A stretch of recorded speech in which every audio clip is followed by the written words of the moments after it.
Hey y'all, it's Katie and welcome back to my channel. Today I'm going to be telling y'all a little bit about myself and my days as a figure skating athlete. So, here we go.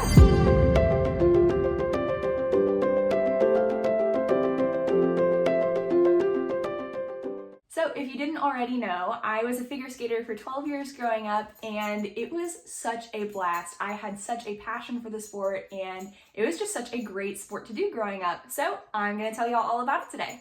So growing up, my mom would take me and my sister to the rink once a month just to play around on the ice and have some fun recreationally. And by age 10, she had enrolled me and my sister into figure skating classes. And over the years, I moved up in the levels, I made a bunch of friends, I had multiple coaches, and I even became a coach myself, and that was my very first ever sport fitness type certification actually.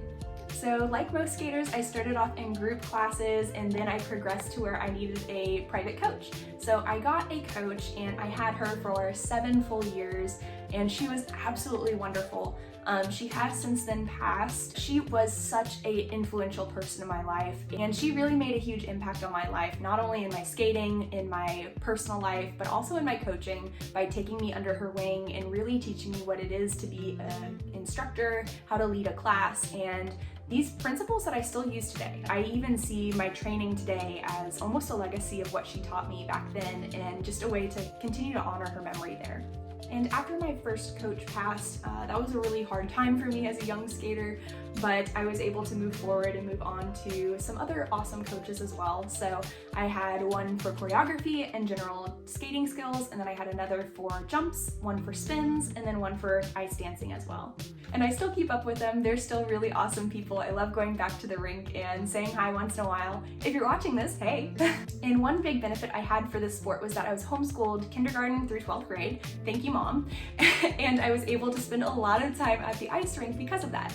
So during the school day, I would come to the rink and skate in the morning while everybody else was gone at school, and then during the day I would do my homework and then jump back on in the afternoon before school let out, and then I would be able to coach then in the evening, whether that was assistant coaching or when I got older and had my own private students. Tanner's got a toy he is absolutely destroying right now, so apologies if he jingles and makes scratching noises. So I'm gonna take a moment here to walk down memory lane with you guys because a lot of people don't understand either the level structure of figure skating or just how much of a time commitment it really is. So let's take a walk down memory lane. I have all of my level patches on this board here. This is my childhood achievement board pretty much. So when you first start ice skating, you start in basic 1 here, and that is just basic skating skills. You're marching, you're learning to fall and stand up without injuring yourself, and then it takes you all the way through basic 8, which is your very first waltz jump or a half rotation jump, and a couple little spins along the way. And then the free skate 1 through 6 are some single rotation jumps, as well as some more fun type of spins. And all of these are group classes. After you pass free skate 6, then you have to get a private coach to continue on in your figure skating journey. And just for perspective, these basic skills classes took me a full 3 years to get through, age 10 to 12. And after you finish your basic skills, you can move on to your US figure skating tests. And this is the area where I spent the bulk of my figure skating career. I spent a lot of time on my testing because this was the area that I really loved the most. And a lot of times the figure skating you see on TV and nationals, the Olympics, those people are senior level, which means that they have to do both of these tracks, the moves in the field and freestyle, and they have to pass all 8 of each of those. So they have to at least pass 16 tests in order to be in that category. So I personally passed through my senior level in moves in the field, which is footwork basically. So I passed all 8 of those tests, and then I also attempted to pass my freestyles. That's your generic skating music with the jumps and spins, the choreography, your normal programs you would see. And those ones I only passed through novice. I never passed junior, even though I took that test 4 times. So that one right there on the board, that's a pretty gaping hole for me. And then during the summers over college, I was able to come back and do a few ice dancing tests. So I passed through pre-silver on my ice dancing, and that was super fun. I could definitely get back into that later in life if I wanted to.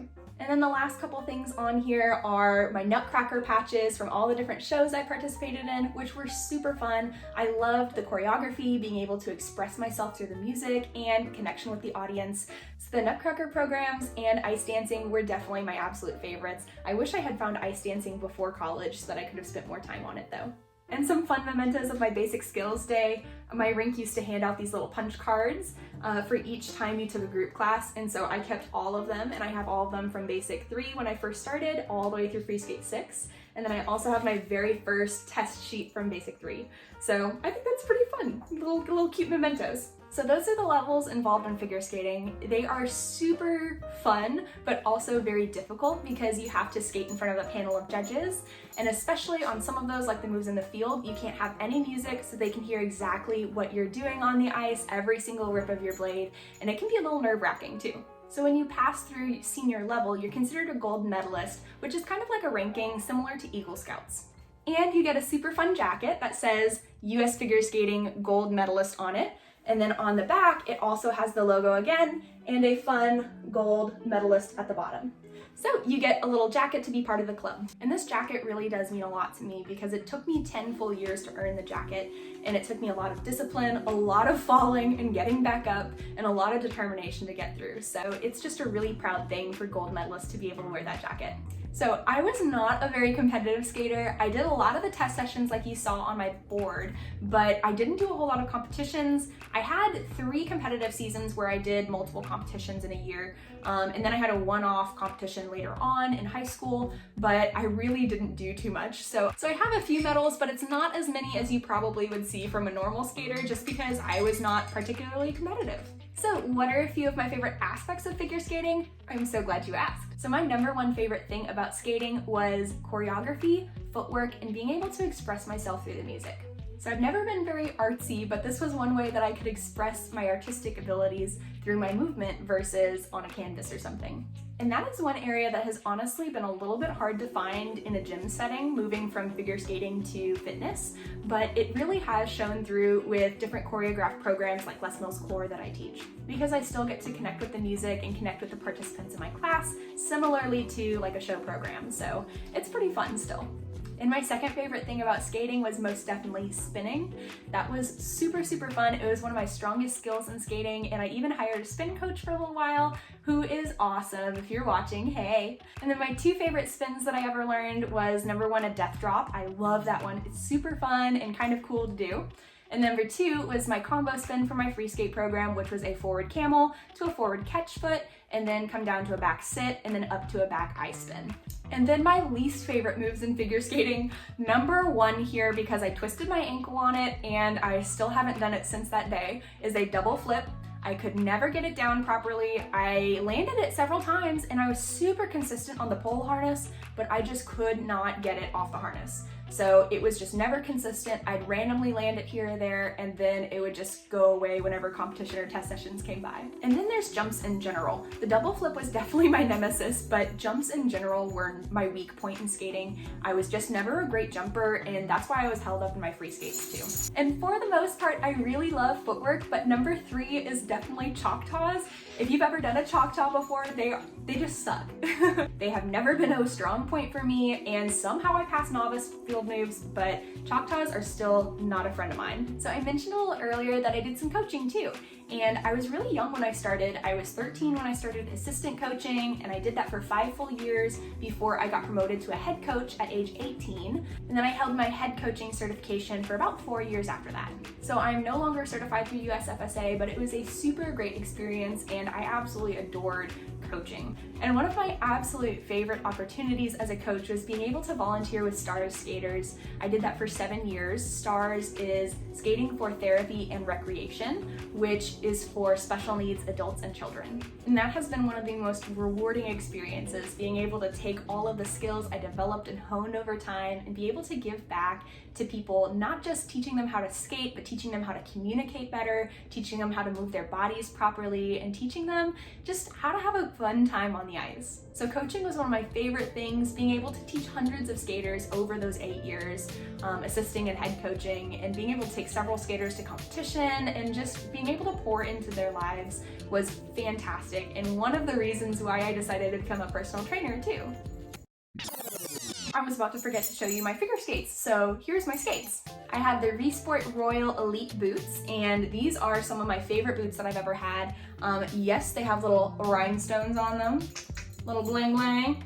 And then they also have a lower dance back, which I really enjoy because I like to get the extension through my toe when I'm skating. So that is a really nice part, that it's a little bit more cushioned back there. And then the blade is super fun. So I currently have Vision blades on my skates, and I was about to move up to Gold Seal, but my skating journey came to an end before we could get there. And I think these are really fun too, because they have this like golf ball feeling texture all the way around and up, and then on the inside too, which is really fun. And my skating career ended after I passed my pre-silver dances in August 2019, which ended up being right before COVID, which was kind of convenient. So for now, I have to understand that the skating chapter of my life has come to a close, and that book has been put on the shelf for now. I'm happy with where I am, and I'm very thankful for the basis and all the lessons I learned through figure skating that I can take into my job now and be able to share all this great content with you guys. So that is my figure skating journey. If you have any questions about it, go ahead and post those below. And if you were a former athlete, go ahead and share a little bit of your experience.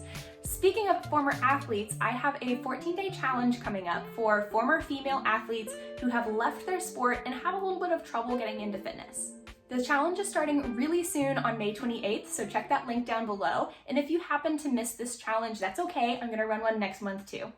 But other than that, I hope you guys enjoyed the video, and I'll see you on the next one. Stay healthy. Bye.